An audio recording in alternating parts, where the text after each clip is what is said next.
Hi, my name is Steve Rahi. I am a Premier Field Engineer specializing in System Center Technologies. Today's discussion is part 7 of an ongoing series detailing operating system deployment in Configuration Manager 2012. Today's discussion will center on the concept of driver management. There are a few things that I want to talk about. First of all, why is driver management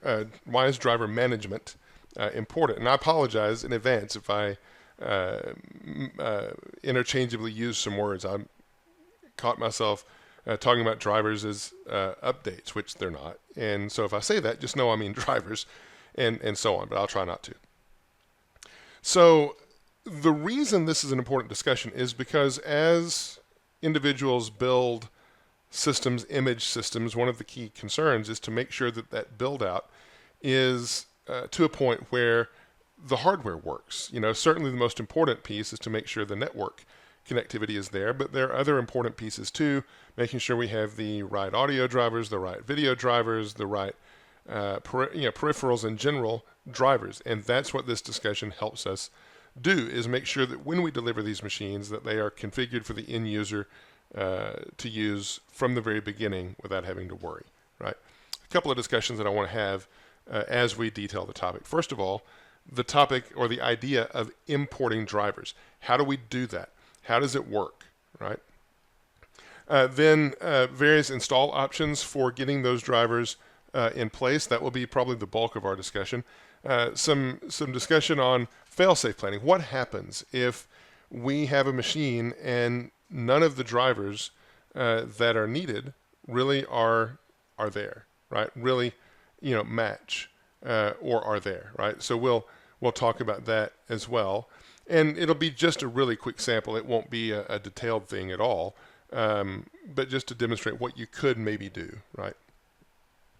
And then finally, talk about drivers and the deployment download options, and then drivers and imaging options as well, and we'll wrap up there, right? So let's get into it. So in terms of importing drivers, we're going to immediately start off just by demonstrating this. I want to talk about 3 items specifically as we go through it. First of all, assigning drivers to a driver package, some implications there, what it means. Assigning to boot images, and then categories. So the best way to talk about it is just to go ahead and pull in my window. In fact, let me use a different machine here real fast to do this discussion. So here's my CAS in this case, doesn't really matter, but here are the drivers, right? So I've got a number of drivers already imported. You'll see on the root level I don't have any. I've got them all categorized in folders and such, as you can tell. So that's the first thing, is it's very easy to categorize your drivers and make them organized. Very, very critical to do that too if you're going to do driver management right. Okay? But in order to get drivers into the driver catalog, we have to import them. So the import option is here. Okay? So I need to just specify UNC, so bear with me while I do that.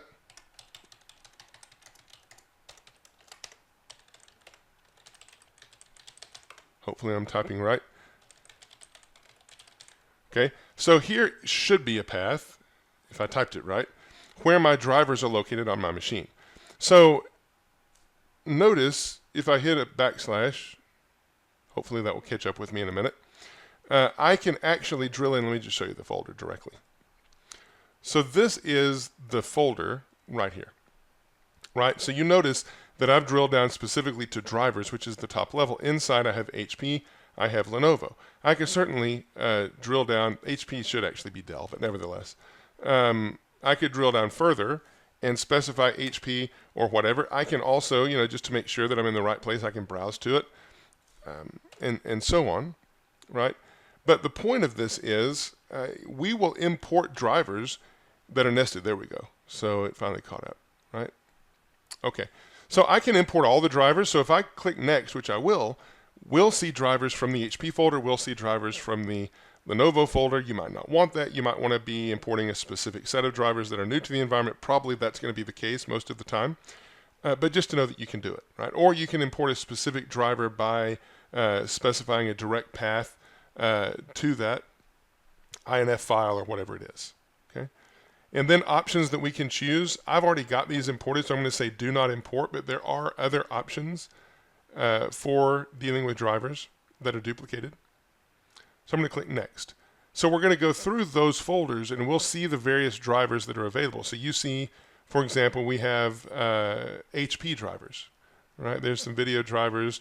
Then we have down here the Lenovo driver. So it's definitely pulling from both places. And then I can choose to enable all of these drivers at import or not. I can enable them later. I'll leave those enabled. And what you can also do is assign the categories as you import. Categories are a big deal, and you're definitely going to want to consider categories. Maybe this bulk import, all of these drivers go into a specific category. If that's the case, then doing it here is a convenience, but oftentimes maybe you're just importing a bunch of drivers into the catalog. You want to go back and categorize later, which can absolutely be done. So for now, I'll leave that blank. Click Next. And now we get to choose, do we add, what driver package do we want to add the drivers to? So the question is, what's a driver package? Well, very much like any software distribution, a driver package is a package that contains drivers. Pretty silly answer, but it's true, right? And so you need to have a package that contains your drivers so that we can find them whenever it comes time to install them during the task sequence, right? But the driver package actually does more too. So the driver package is kind of like organization. So you might look at this and think, well, it's kind of like software updates, and it could be. As long as the drivers are in a package that we can pull them from, then we're okay to get them, from that. And if it's a dynamic kind of deployment, you'll see that in a minute, then it's an okay thing to do. But driver packages can also be used for organization, right? There's an option for installing drivers where having the driver packages really maintained well and organized well is important, and you'll see that, right? But for now, I just have two. I'm going to choose to add it to the main driver package just because I know I'm not going to get any. Update distribution point when I'm done. I could also create a new package here if I wanted to, but I don't. And then lastly, I'm going to be asked, do I want to inject these to any boot images, right? So as a reminder, boot images are Windows PE.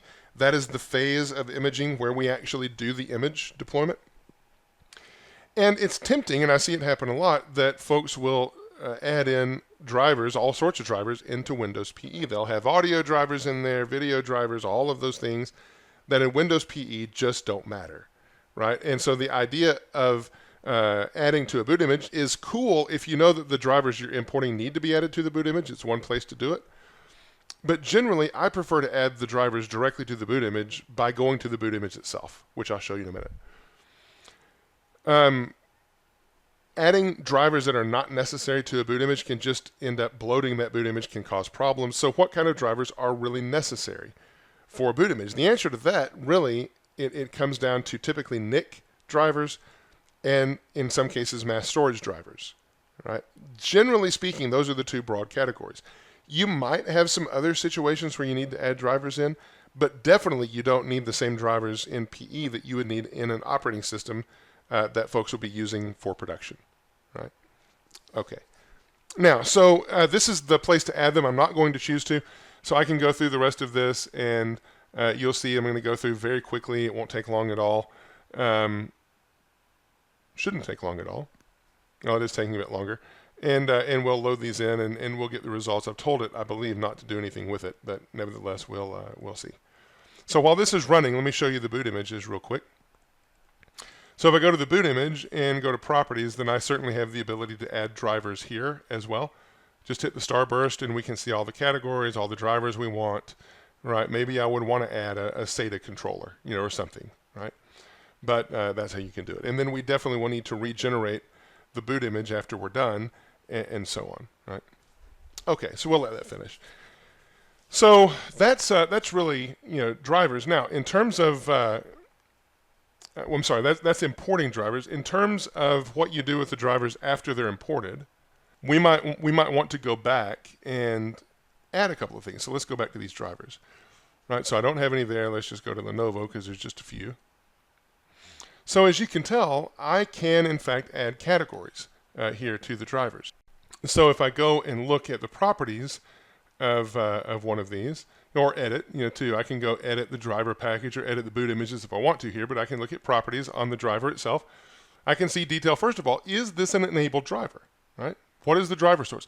Why would I care whether it's enabled? Well, it could be that you're importing drivers into the catalog that you don't yet want to be available to systems to download and use in imaging. That's a possibility. Could also be that you have drivers that are in the catalog that you are using for ongoing imaging, but you notice there's a problem with one of the drivers, so you could disable it and make sure that it doesn't install on systems going forward until you get that figured out. Right? So there may be others that I'm not thinking about, but that's certainly an option that you can choose. You can assign the drivers. You can see what it is. First of all, you can assign the drivers to categories like we talked about. Having categories will be very important for you as you do some of these imaging scenarios. Right? Some drivers you might not want to have in categories. That's fine. Or you might want to bulk add certain drivers to categories after the fact. You can do that too, as I'll show you in a minute. You can see what kind of applicability is set for the driver, right? What kind of OSs and such. Where the driver is actually being stored. In this case, it's in both driver packages, security, and so on. So if I wanted, I could actually set the categories on multiple drivers at a time. So if I want to, for example, say this is an IBM driver, which it's not, but I can say that it is, then I'll go through and categorize it. We'll add those, right? So even after the import, if you have multiple that you want to categorize in the same way, pretty easy to do. All right, so cool. Let's move away from that right now and move on to the next subtext kind of our discussion. So in terms of driver import, there's some easy ways to do it. Most of the time, drivers are pretty easy to figure out how to import. Sometimes they're challenging, right? Let's talk about both scenarios. So in terms of importing drivers, let's pull this back in. So when I did the import, I had to know where my drivers were. There we go, it failed. That's not really a failure, it's just because they were already in the catalog. But I had to know where to point the wizard to import the drivers, right? So that means that in order to have the drivers in this folder, I had to obtain the drivers from somewhere, right? So the way I did this, the way you'll most likely do it for most drivers, is I simply got the software, and I ran it, right? So whenever I run the software, it's going to ask me, for example, where do I want to extract it? Right? Where do I want to install it? So I could tell it, I could let it run, and what you'd see is after the end of running this wizard, you'd get two things. You would have the drivers unpacked and available to you, so you could move them into the folder like I have here, drivers. And you will also see, in this case, the case of this particular installer, it would actually go up and try to start the install of the driver for you, optionally. And you could simply just run the wizard, get the driver files unpacked, and then just cancel the install. That's what I did, right? Here's another way. This is from Lenovo. This is the same thing. Just supply the path, and we'll unpack the drivers, and then you can use them, right? So if you look inside my drivers folder, you'll see a number of files, some of them probably extraneous to what we want. But the nice thing is once you get the files, the source available to the wizard will scan through all of these files and figure out what the relevant driver files are, and then you can import them, right? Having extra files, all it does is take disk space, but the wizard helps clean that up whenever it imports into ConfigMgr. Now, not all drivers are easy to import. Right? There are some challenging scenarios. I don't really have any to show, but I can talk about at least a couple I've seen. Right? So it could be that you have a driver that's supplied as an exe. The manufacturer might expect that you would install that driver simply by running the exe. And what happens, I mean, sometimes it's not even this easy, but oftentimes when we run an installer, like when we run an MSI installer, I don't know if this will do it. Let's see if it will. When I run this MSI installer, or this exe here. Let's see if it'll do it. Probably not, but let's just see. Yeah, actually it's going to do it after I select the file, so that this is not a good test. But a lot of exes or whatever, when you run them, one of the first things they do is unpack the files that they'll need to run, and you'll be able to find oftentimes the unpacked files on the root of the C and kind of a long jumbled set of characters for the folder name and so on. Well, if that's the case, you can simply scrape all those files out of that temporary folder and move it to a place where you can import from there, and generally that will work. Right? Sometimes it won't. Sometimes there are other challenges, like maybe the files when they unpack, there's no driver there. Maybe there's a file within the unpacked files that itself needs to be unpacked in order to get at the file. Seen that on occasion, right? In either case, some of these can be challenging, but I've never really run across a situation where I can't get the drivers out of the system to get them imported to ConfigMgr for deployment, right? So, but that said, there definitely could be some challenges. All right, so let's move past that for a minute. Pull the lab back out. Oh, and then there's the question: what do we import, right? So the answer is really import whatever you need. The goal of this is to make sure you have enough drivers for the end user system to be fully operational, a good end user experience when the system is built, right? And we can certainly import audio drivers, video drivers, mouse drivers, keyboard drivers, whatever driver that you deem necessary. The only caveat, as I mentioned earlier, just don't put all those in PE. It's not necessary, right? But it might be something you want on the end user's machine, and that's certainly possible. All right, so enough talk about this. The easiest way to really understand it is to go see it. There are 3 scenarios. There could be more, right? You could actually build a run command line to do all of this manually if you wanted to. That's generally not such a common step, right? But you could. These are the 3 scenarios for driver installation, driver management that ConfigMgr offers for you. There's 2 steps that will automatically identify and apply drivers for you, and the third where you just basically have complete control over the process. I'll show you all 3 of these and also show you how you can see some of the differences, and then we will move on to a couple of other things and wrap up. All right, so for the first one, auto-apply drivers. Let me pull in my my lab environment. Let me go get the right one. Oops, there we go. So I'm going to shift to my primary site for this.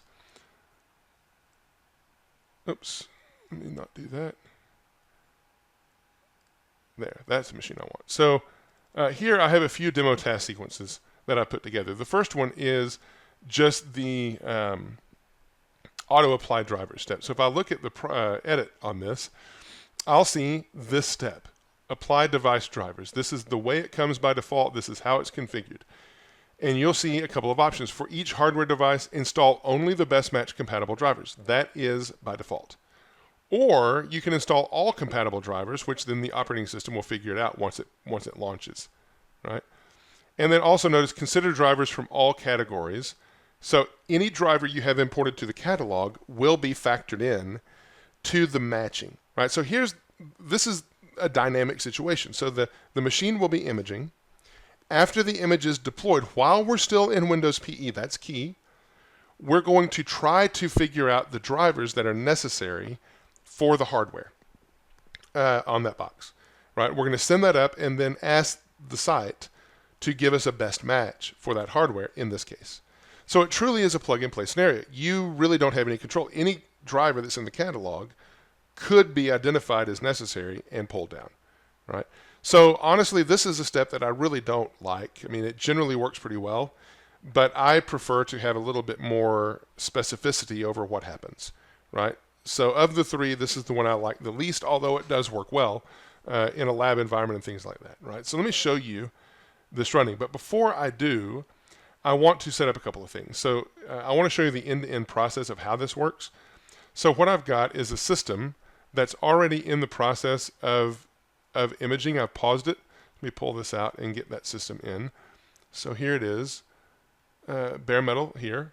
So this system is kind of paused in the process of applying the image because the next step will be to apply drivers. So I want to give us the ability to see this process end to end. So I'm going to pull up SQL Profiler.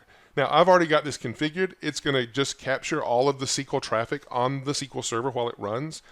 As we've talked about before, and if you've been around ConfigMgr for any period of time, you know that the client doesn't do anything really by itself. It has to know how to get certain information certain policies, certain things, right? And the way it does that is by talking to the management point.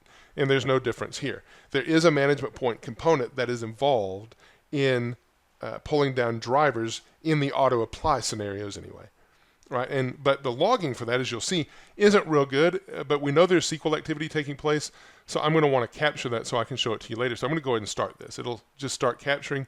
That's fine. I'll pull it out and we'll come back to it.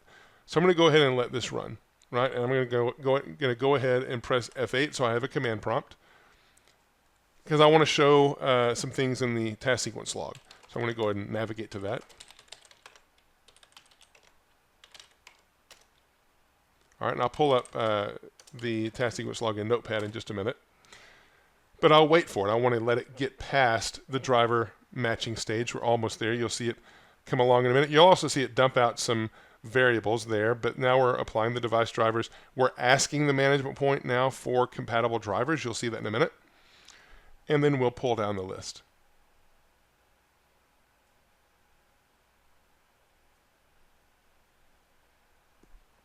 All right, so now we're downloading the client, so we're past the driver matching. So I'll just go ahead and open up the log. There it is. So I can pull this down. Not a problem. In fact, I'm going to go ahead and stop my SQL tracing because it's just capturing stuff that doesn't matter for our discussion right now. Okay, so I can search this log very easily. I know the name of my task sequence steps, and so I can search for that. So I'll search up for apply device. Up. And you see I'm at the end of apply device drivers. I want to get to the first of it. And I restarted. Notice the command window's open. Therefore, when I restart, it won't restart until I close that command window. That's a nice thing of the F8 command prompt. There is actually one way that you can force it to restart even in that case, but it's using a specific command that is outside of the task sequence, WinPE something or other, shut down or whatever, but most people don't do it that way. So I'll go ahead and search up again. So the condition is there. Let me search up. Start executing an instruction, right? Here's where we're starting the section to apply device drivers. Okay, so we're going to go through, look at conditionals. There really aren't any conditionals that I've put on this step. There might be one that was still hanging around, I don't remember, but it's nothing specific to this test. And then notice here is our command, right? This is the command we're going to run. We're going to start executing that instruction. Here again is the detail for it. All of the switches, and then they're controlled by our variables, right? So I'm going to take this variable out, just copy it, and I'm going to show that to you in just a minute. Okay, but then notice right here, so best match, whether it's true or false, right? We'll see that right there, best match true. All right, OSD driver client. And then we roll on, and you see that there's nothing. We don't find anything. Why? Because this is a Hyper-V machine. I don't have any Hyper-V specific drivers, so I don't have any to download. But you see that we are making the request. We aren't finding anything for all the hardware that we're actually querying against. And then we finish up. Successful, nothing to do, there's no installation, and all good. Right? Well, so let's look at the variables that we stored away. Oh, sorry, C:. If I can type the right thing. There, that's what I want. So if I search this file for the variable name that I copied out of the logs, I should see it, and I'll be able to see the values for it. Right? So this, remember the last discussion we had about dumping variables? I'm just using that to be able to see what's going on. So this is the variable being used in the command line. And then I will find out the property, right? So here's the variable, best match is set to true, right? So in this case, we know we're going to be looking for the best match to see what's going on, right? That's how we can use the variables to interpret what's happening. All right, so let's move on. I'm going to go ahead and close this because I'm done with this machine. In fact, I'm going to turn it off. Good enough. Now, let me pull in the management point. So here's the management point, and we'll get to the SQL profiler in just a minute. But first, let's look at the corresponding log on the management point. So if I go into SMSCCM, logs, and the MP underscores, there's one called driver manager. Right? So if we open that up, we will see, in fact, at our timestamp, here's where it all started. Right? We can see, hey, we've got a request. We're parsing the request. We're executing the request to match, executing driver request match, and then we're retrieving the results response to the client sent, and we're all good to go. Right? So good enough. That doesn't tell us a lot, but it does tell us that we've actually tried to do something about drivers. Well, what did we actually do? Right? Well, that's where SQL Profiler comes in, because this log is not the most verbose, but SQL Profiler will tell us everything that happened. So I'm just going to go ahead and cheat because I know what I'm looking for. You could actually, if you didn't, you could line up the timestamps of the SQL Profiler trace to the timestamps in the log to get into the area of the trace where the log was running. But in my case, again, I know what I'm looking for. So I'm just going to look for the name driver, and I'm going to find previous. And that's a hit, but I don't care about that one. This is the one that I care about. Oh, that's not what I care about either. Up. This is the one I care about. Match drivers. MP_match drivers. And you'll see that there are a lot of parameters that are actually passed in here. Basically, the entire hardware profile of the device is being passed forward. Right? But the key interesting thing here, at least to me, is this. Right? We have a request. The request type is match. Right? And that's it. It's not saying limit to a category. It's saying look at everything in the database and give me a match on what my system needs. Right? Cool. So you can look through all the detail of the XML if you like. We won't go into it here. Again, it's just mainly sending up information about the machine, the hardware, so that we can use it in a match. But just bear in mind the first line here, because you'll see a difference here in just a minute. Right? Bear in mind the first line. All right, so I'm going to go ahead and exit or edit this out and clear the trace window. And we'll come back to that. All right, now, the second type of demo that we have is where we want to leverage plug and play, but we want to do it in a way that is very specific. And I like this one a lot, right? Now, with all of these variants of things you can do with really a lot in OSD, but certainly with driver management, there's pluses and minuses. There's use case scenarios where things make sense and others don't. We'll cover, in general, some of those in just a minute. But specifically, notice that I've expanded now, and instead of having one step that does the apply drivers, I've got 4 steps, right? Now, I've kind of cobbled these together. They're not real drivers and so on, but the idea is if you are a Dell Latitude 820, you're going to want to apply the drivers in this step, right? And notice that I've set to install all compatible drivers just as a difference, and this time I've limited only to the category Dell Latitude 820. So if I come in here, notice the options are set to say, query WMI and make sure the model equals this. Now again, that's just an example. I don't even think Dell Latitude 820 puts it in WMI that way, but it gives you an idea, right? We're only going to run this step if we're a Dell Latitude 820. Corresponding, we also will have a filter for Lenovo 1234, right? And we will only use from that category. And we have a filter, except I called it ABCD here, for Lenovo to make sure only Lenovo's hit that. Same for IBM, right? 4 categories we can choose from here. And then, again, IBM test book, which is not a real name. And then finally, I have my virtual machine. So in my virtual machine, key here, I'm picking 2 categories. Keep that in mind, 2 categories. Right? Again, install all compatible drivers, limit driver matching to only consider drivers in the select groups that I have. And then my match here, this is a real match. In my model, I call it a virtual machine because I am a virtual machine.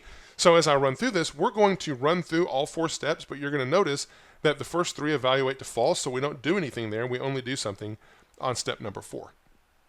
All right, so let's cancel that out. I will go ahead and start my profiler again, so I can capture everything. Right, that's running, and now I'll pull that to the side and pull in just my test number 2. I'm also paused at the step just before drivers go in, so I will resume and let that go through, and this time you'll see that we're going to run through all 4 steps. Right? I'm going to go ahead and hit F8 so that I have the command prompt up.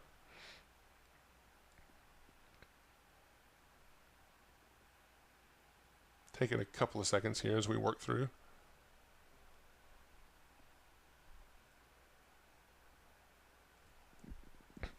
Should be about to roll over.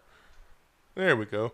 Now we're contacting servers to find compatible drivers. We still need to. Notice we're at virtual machine, and we just evaluated those really quickly. we still need to contact the machine to find matching because we need to see what we have, right? We're still being dynamic. I'm going to go ahead and stop the profiler trace at this stage because we've moved on, right? But let's look at the difference in the logs, or if there is any.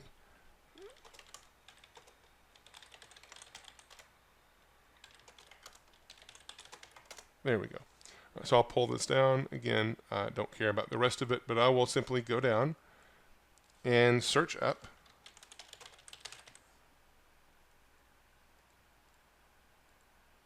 All right, so completed the action. Now, this is for virtual machines specifically, but I want to go up to see some of the others. So I won't go through all of them. We would see all 4 steps are in here, but this is the first one for IBM x64, right? And so I'll show this to you just to show the logic.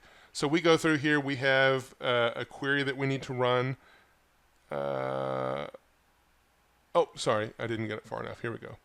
So apply device drivers, executing the instruction up even more. The action. Oh, there we go. I think we're in the right place. Here's the starting the instructions for IBM. The Lenovo is right above it. So I'm starting the instruction. Here's the query for the model IBM Testbook ABC, and we notice that the condition evaluated to false. So all we're doing is we're simply skipping because the condition has not been met, right? So that's how we control what drivers actually get applied in this scenario, that along with categories. So then we roll on down and look for the starting of execution for virtual machine. This is one we expect to actually do something, right? So as we roll down, we'll see the same kind of things that we saw before.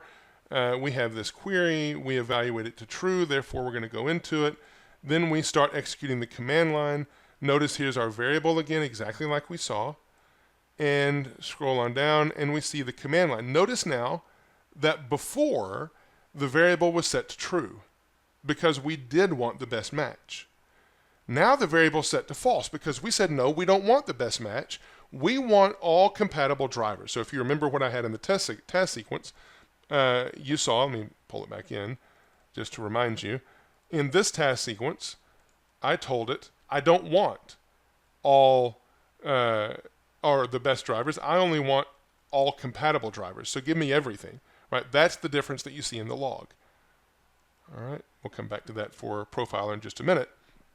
And the same variable, notice it's exactly the same variable that we saw, and we'll look for this again in the logs, or in the variable dump. Right? So if I go to C drive, then search for this, I should find it, and find it again. We'll see the variable is set to false. Right there. Okay. So knowing what the variables are set to, if you're really trying to understand why things are happening in the task sequence log itself will tell you really good information about how things are running. But sometimes it's helpful to go directly to the variables and see how they're set, right? And that's why understanding variables and the discussion we had last time about variables, how to dump them and different things is useful. So I'll go ahead and close that out. Turn it off. And notice when I close the command prompt, so just a tangent, whenever the imaging completed that stage in PE, you saw the restart window come up that I said, dismiss, and the system didn't restart because the command prompt was up, but it was triggered to restart. So as soon as I drop that command prompt, the system does restart, which is what you saw. All right, now, so there's a third scenario. Oh, before I do that, before I talk about the third scenario, let's go to the site server again and look at the logs. So we have the management point log that we were just looking at. Then we saw it roll over again at 35. So let's see if there's any difference here. Right? So like before, we see the request come in, and is that right here? Right here is the last one. Right here. So it doesn't look all that different. We're calling it a match. We're doing all these things. Is there anything really different about this? Well, let's look. So I'm going to close out the MP log because the next demo doesn't even touch the MP. So I'll get rid of that and look in Profiler. Right? So if I pull Profiler down to the bottom and then search up again for driver,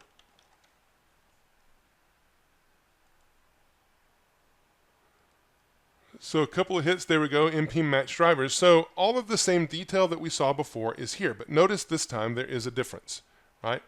So we are still asking for a match, but this time notice we are specifying the categories that we want. So if you think back on the step in the task sequence that I was showing you, there were two categories that I was allowing a match from.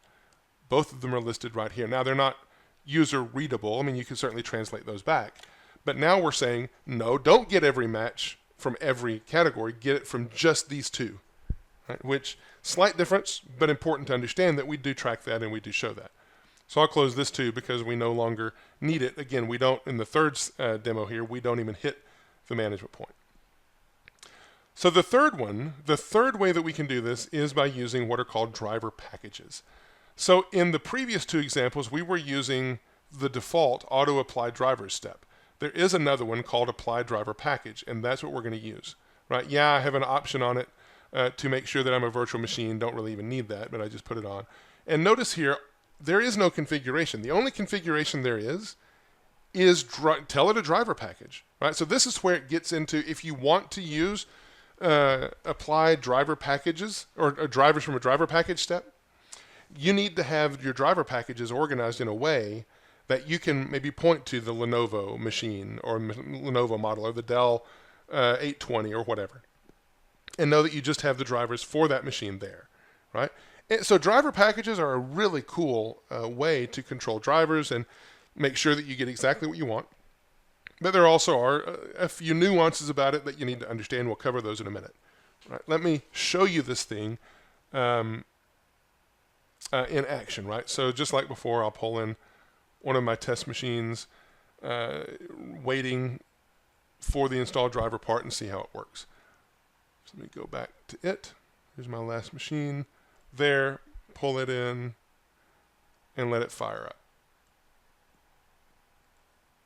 So F8 again, there's my command prompt, and waiting for it to do its thing. And you'll notice that it's actually going to look a little bit different now because it's going to have a package to refer to instead of actually trying to go to the management point.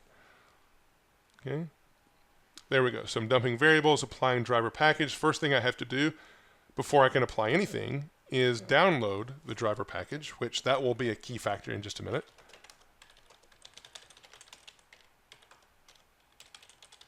So I'm not going to wait for this to do every single thing. I'm going to let it apply a couple of drivers because really it's just a repeat after that, different drivers, and then we'll look at the log. Okay, so we've gone enough. Probably let me pull that down and open it up. Right? So if I go down in the log, so here I want to look at the step apply driver. When I'm searching, again, you can search by the step name. You want apply driver package as the search criteria. So I'll do that. Find up in my search. Oops. Apply driver package. Oh, I need to put my cursor down. That's why. There we go. So here we go. Let's see. Starting execution of action.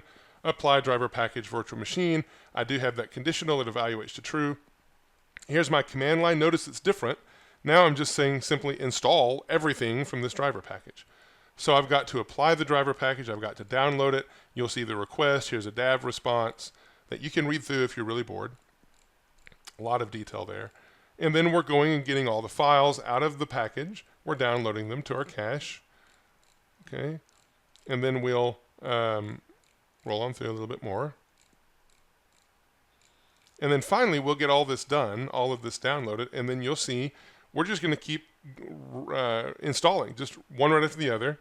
We're going to call, where is it? Sorry, here, DISM, right, to install the driver. So all of this happens in Windows PE. So DISM is our tool. You could use it manually. If we would have actually had a driver match on the first two demos, you would see DISM being used in that case too to install the drivers. We didn't have any to install, so DISM never came up. But here we do have some because we're just saying, here's a package, go install everything, right? And then when the OS boots, it'll figure out what to use. All right.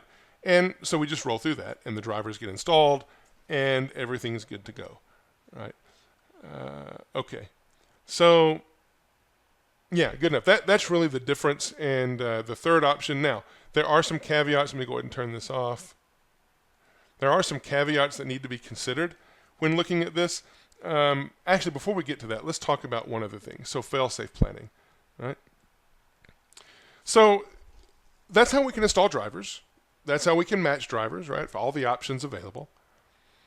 But it could be that you're in a scenario where you have all the drivers that you've built out in your task sequence, you're trying to get them loaded, but for whatever reason, your task sequence is not loading those drivers correctly, or maybe you have a machine that someone is imaging that you didn't know was a model in your environment, so the right drivers are not there for the task sequence or for that machine. So you want to control for that eventuality and make sure that you have at least the base generic drivers that should work on the vast majority of machines available, so that you can at least have network access and things like that to remediate, right? So there's some ways that we can inject logic into the task sequence to control for those kinds of things. So let me show you a task sequence I've modified that accounts for that, or is a sample of accounting for that. Let's pull in the lab here, and we'll take a look. So here's the lab. So what I've done, I've put together this little sample, right? I'll just tell you what I'm going to show you here is really, I'm trying to show you to kind of give you an idea of what you can do. I'm not promising this will cover every scenario the right way. You know, you might even find some flaw in what I've done because I just put it together real quick. But at least it gives you an idea of the kinds of things you can do, right? So I've taken this task sequence and I've modified it a bit to handle a failover condition. So here is the modification. So you see that I've taken all of my apply drivers steps and I've tucked them under a new group called apply drivers. Right? So the idea is you only want to enter the apply drivers step if you have a known model of machine. Right? So I've got conditionals on this group to simply say if any of these conditions are evaluated to be true, meaning it is a known system that we should have drivers for, then cool, we're going to enter into this group. Right? If it's not a known system, we're just going to bypass this group altogether and get down to the apply generic drivers section, right? Well, if I look at the apply generic, well, let's look at this for a minute. So if we do make it inside of the apply drivers step, we're going to have a variable that we're going to set to basically say, hey, we're in the apply drivers section. Apply drivers section entered is set to true, right? Then we're going to go through and apply all of these, right? And if there's an error that happens, then we should record that in the variables. I'm not really controlling for it here, but the idea is you can set another variable to say drivers section completed without error, and it's true. If there's an error in here at any point, because these sections are set not to continue on error, then we will not even get here, right? We'll just pass control back up. We've talked about that in one of our earlier discussions. And knowing how to set continue on error appropriately is going to be important for controlling logic flow. It's not something that you want to do in every case, but maybe, for example, if I have this set to not continue on error, right? If I hit an error right here and I don't have it set to continue on error, then I'm going to hand control back up here. Well, if I do, I don't, but if I do have this set to continue on error, that means I'm just going to continue with the next group right here. Well, guess what? In this case, I have set apply driver section entered apply drivers section entered. That's true. Since I blew up right here, I never get to this point to say that this one's true. So what I've got is a conditional on here to simply say, hey, if any of these sections are true, then go ahead and enter here. So I'm saying if the apply drivers section entered is not equal to true, which it will be because I've gotten this far, but if I don't hit this section, it won't be equal to true, right? So I'll handle. Well, if I get here and I blow up, I've not had a chance to set this to true. So I'm saying, if it's not equal to true here, then I want to enter this. The point is, there are two conditions where I want to enter this group. One is I haven't entered the section successfully. I've not passed this marker, so I've not gotten here. So I definitely know I need to apply a generic driver. Or maybe I blew up somewhere above. So just to be safe, I want to apply the generic drivers, right? again, may not fit the exact scenario, but maybe you get the sense of the logic that can be put in place, right? All right. So let's pull this out, and we'll just talk through a couple of these other things. So in terms of drivers and deployment options, there are two options on your deployment. Let me actually show you. I said we'll talk through it. I'll show this to you. So if I go and create a deployment of this, I have an option. Well, first of all, I have to save the collection, so whatever. We're not going to actually do it. But I have an option. As I get further, notice that I set this make available only to ConfigMgr clients. Well, because of that setting, I have two choices here, right? If I did not make the setting to be available to ConfigMgr clients, all I would have is this option, right? So let's talk through those. So if you have if you are considering using the option that says download content locally when needed by the running task sequence, know that is only a choice you can make if you're deploying to a live ConfigMgr client, a reimage scenario.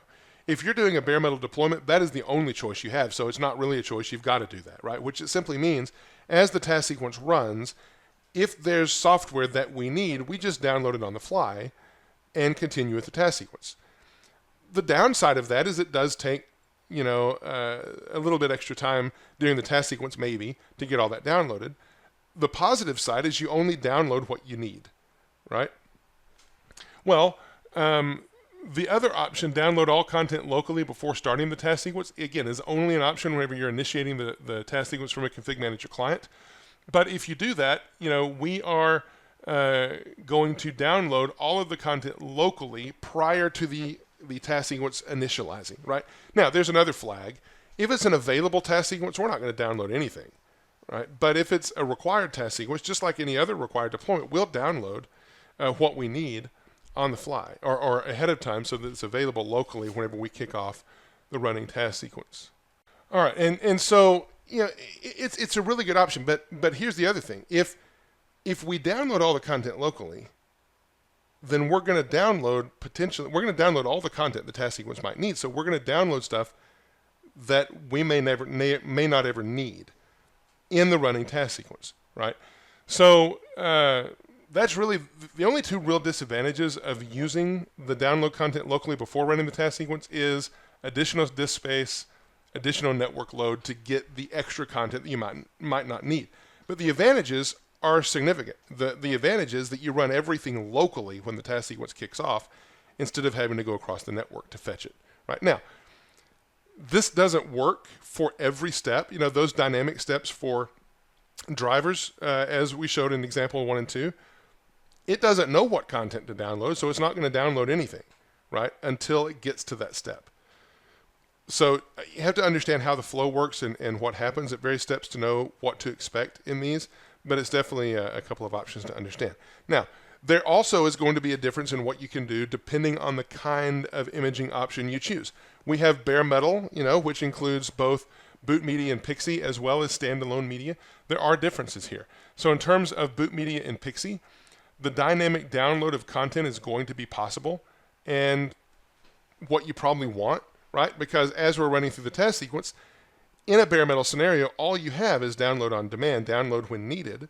And so when we dynamically ask for the drivers, then we'll download what we need at the time. So in that case where we have 4 models listed in the task sequence, we only are ever going to image one model at a time, so we'll only download the drivers for the one model we need versus downloading all 4, right? Now, that's not true when it comes to standalone media, right? Standalone media, by definition, expects no network access.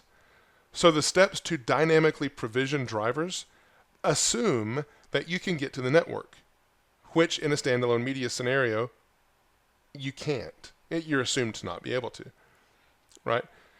So in a standalone media scenario, you're going to want to use the option of driver packages versus dynamically asking for the drivers. The downside of that is we're going to have to store all of the potential content on the standalone media, so you're going to have a larger standalone media just to make sure all the content we might ever need is there.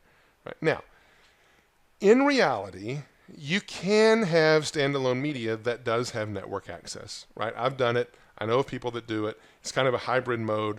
Just know that it's possible. I won't dig into that here. But standalone media was designed for no network connectivity at all.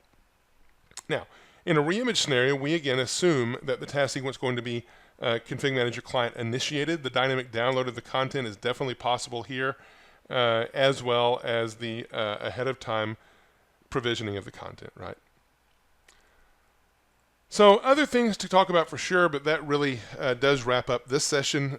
Pretty end-to-end look at the possibilities for driver management, some theories around driver management, actually choosing which one works for you in a given scenario will depend on the scenario, and there's a lot of flexibility here, a lot of options to choose from. So we'll wrap it here, and we will continue talking about OSD in our next session.